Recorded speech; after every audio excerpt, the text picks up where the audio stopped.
and actually joking with staff. It's very, very concerning behaviour. Do you mind, Christina, their behaviour?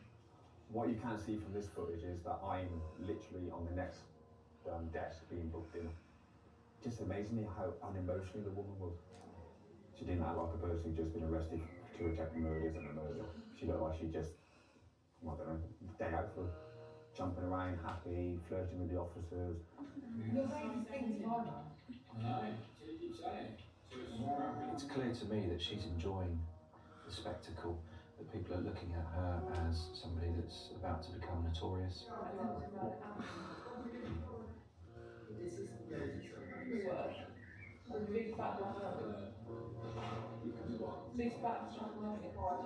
Yeah, it's okay.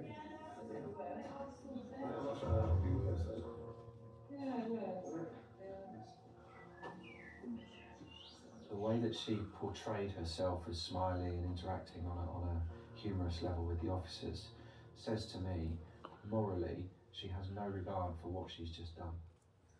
She has no regard for the devastation left behind, and she loved being the centre of attention.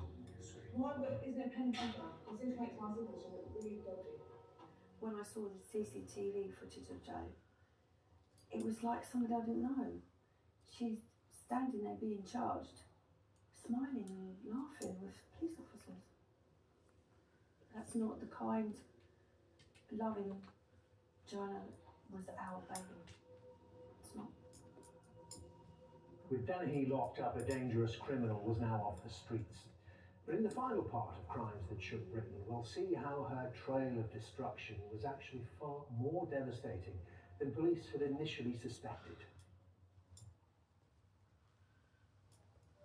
On the 2nd of April 2013, West Mercia Police arrested violent criminal Joanne Dennehy for the brutal attempted murders of 2 unsuspecting members of the public who'd been viciously stabbed on the streets of Hereford while walking their dogs. And prior to her capture, Dennehy was already wanted for questioning by officers from the Major Crimes Unit in relation to the death of Peterborough property landlord Kevin Lee, whose body being found dumped in a ditch 3 days earlier. An unrepentant Dennehy and her accomplice Gary Stretch were now safely locked away, but for the officer in charge of the investigation, the true extent of her crimes were only now about to be revealed. The day after Joanne had been arrested, I was in the major incident room with my investigating team, and the phone rang, and it was the control room. And the control room operator said to me, a body has been found in Thorny Dyke, just northeast of Peterborough. And I fully expected that to be the body of John Chapman. He'd been missing from the house that Joanne lived at, and couldn't account for his whereabouts at all. There were some real concerns around his welfare. Almost immediately, the phone rang again, and when I spoke to the operator in the control room, the conversation went along the lines of, are you aware of the body in the ditch at Thorny Dyke? And I said, yes, I've just taken a call. And the operator said, there's 2 bodies in the ditch. I remember distinctly feeling, oh my God, when is this going to stop? And there was a genuine palpable sense of shock that went through the incident room. If that was John Chapman, who's the second person? And in which case, how many more? The first body that police identified in the ditch at Thorny Dyke was that of John Chapman, the man police have been looking for since he disappeared from the Alton Goldhay house he'd shared with Joanne Dennehy 5 days earlier. John Chapman was a really simple man with a simple lifestyle. Everybody talked about him with fondness. He was a drinker, he was a street drinker, he did nobody any harm. It's clear from the investigation that John Chapman was well acquainted with Joanne, and I suspect there may well have been a confrontation in that property that led to him being murdered in that house, in the very same house that Kevin Lee owned. He was killed in his bedroom, probably whilst he was incapacitated through his addiction to alcohol. He had a number of closely confined stab wounds in his chest, and subsequently the mattress that he was killed on was removed from his bedroom and dumped in the garden, no secret of the fact that it was heavily blood-stained.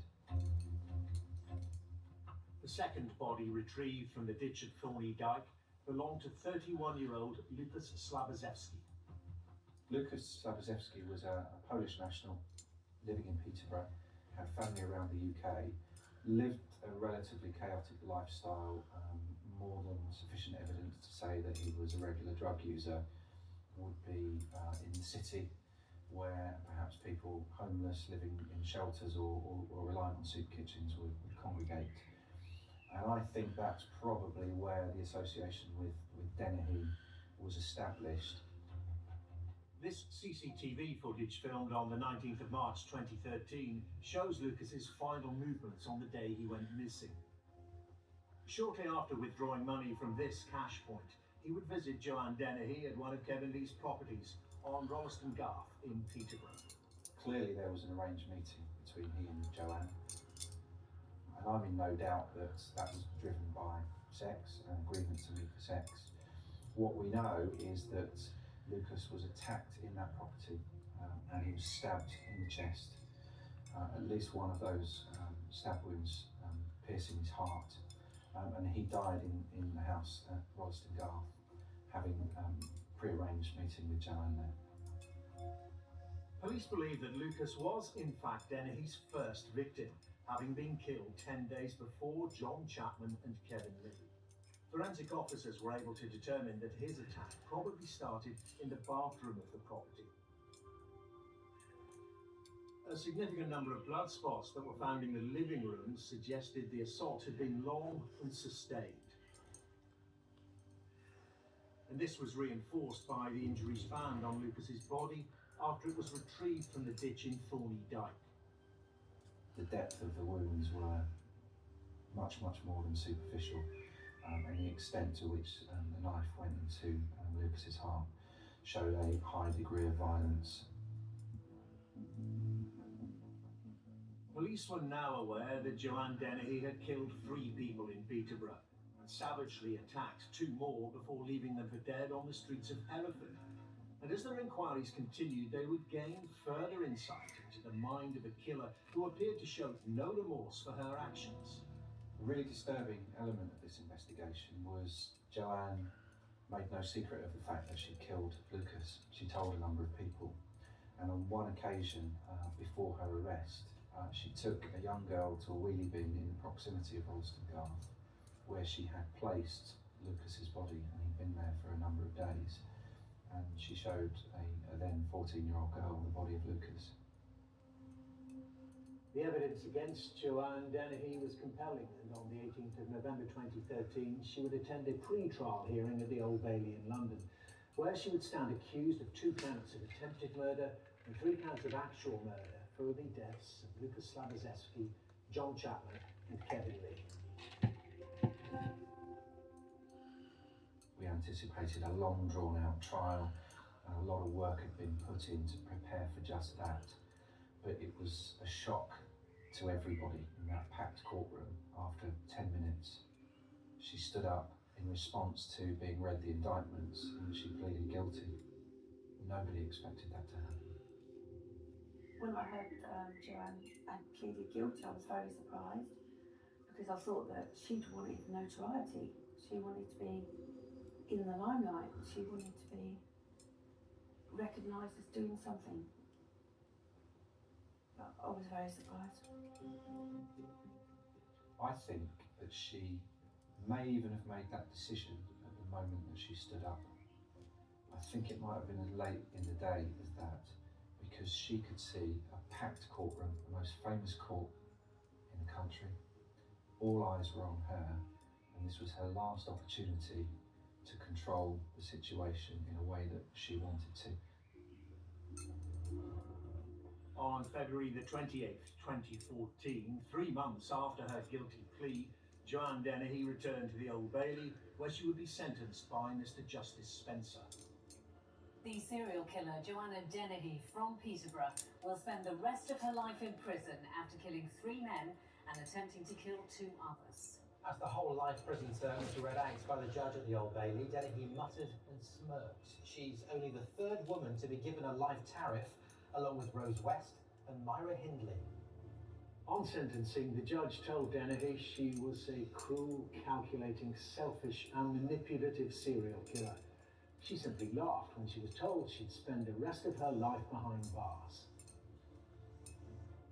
These are the walls that now protect the public from a cold-hearted, calculated female serial killer. And few would argue that the whole life tariff she was handed is anything but appropriate.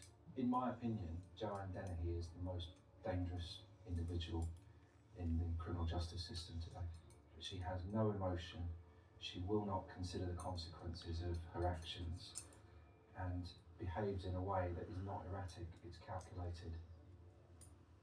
If I'm brutally honest, I don't ever want her to come out. I think because she would do it again. Because she has no remorse. So she deserved what she got. The world's safer without Joanne in it. For his involvement in Dennehy's 14-day reign of terror, Gary Stretch was charged with 3 counts of preventing the lawful burying of a body and 2 further counts of the attempted murder of Robin Baraitser and John Rogers. He was sentenced to life imprisonment, at which he must serve a minimum of 19 years. The reason that Gary Stretch is serving a life sentence is because he enabled Joanne Dennehy to attack John Rogers after he had seen the terrible events of Robin Baraitser unfold in front of him. 2 other men, Leslie Layton and Robert Moore, were also charged with assisting Dennehy to move the bodies of her victims in Peterborough and for perverting the course of justice. They received sentences of 14 and 3 years respectively. Ex-con Mark Lloyd, who was in the car on the day of the Hereford attacks, was found to have no case to answer. But meeting with Joanne Dennehy has changed his life forever. She's destroyed my life, seriously. I was on the verge of getting a normal life. I was on the verge of getting a job.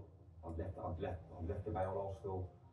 I was no longer on probation. I had no outstanding warrant. I was clean for the first time since 1979.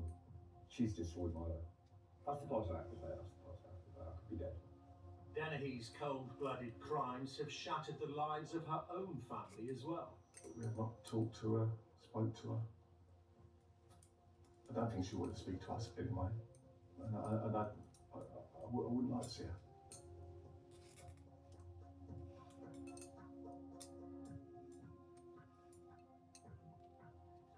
To me, she doesn't exist anymore because she's destroyed people.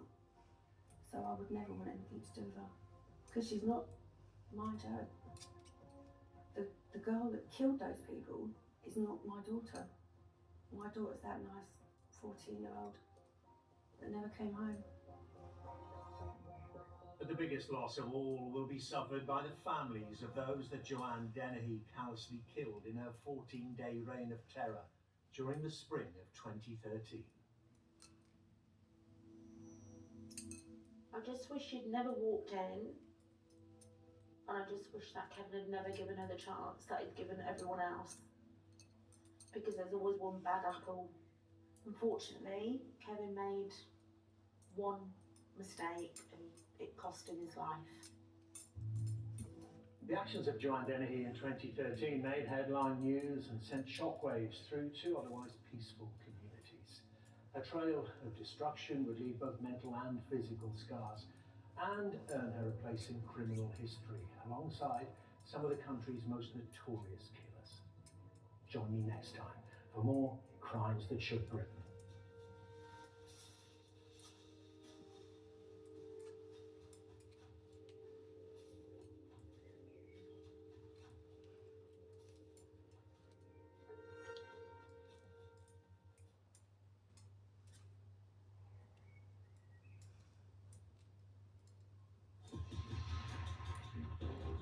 In 1985, the Broadwater Farm estate in Tottenham, North London, witnessed one of the worst nights of civil unrest anywhere on mainland Britain.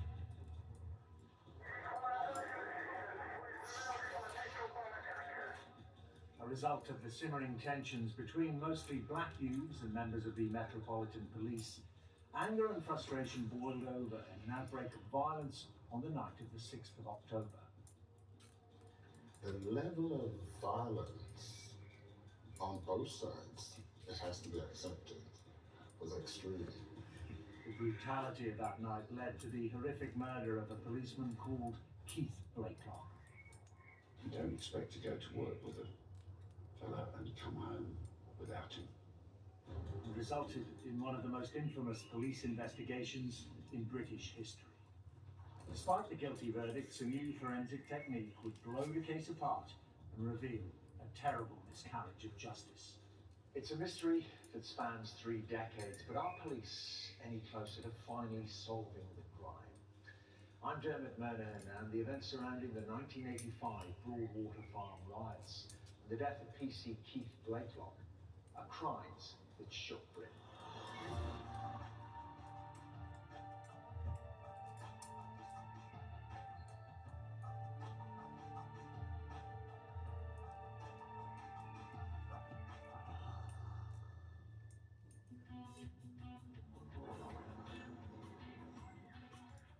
By 1985, the deep recession of the early 80s was over, but there was a long-term relative deprivation of people who deserve more. Thatcher induced austerity and high youth in unemployment with young black youth. In the early 1980s, almost a third of British people were living in social housing. Broadwater Farm was supposedly going to be this wonderful architect's dream of a new type of community which would be usually green but also had high-rise flats. Very rapidly, this dream was shown to be somewhat misplaced. The high-density project, built to house 4,000 people in Tottenham, North London, was constructed over a marsh which quickly led to huge maintenance issues. With little funding to make repairs, it soon became an undesirable place to live. And with a large number of residents being unemployed, for some, boredom led to trouble. Quite soon it developed a relationship for high crime rates, open sales of drugs. It was a place full of kind of nooks and crannies, a sort of warren of car parking spaces underneath, which were perfect hiding places that made it dangerous to patrol for the police. The way it was built with all these walkways, it was a maze, in particular on Tangemere Block on the estate, where there was this mezzanine floor where certain shops were located.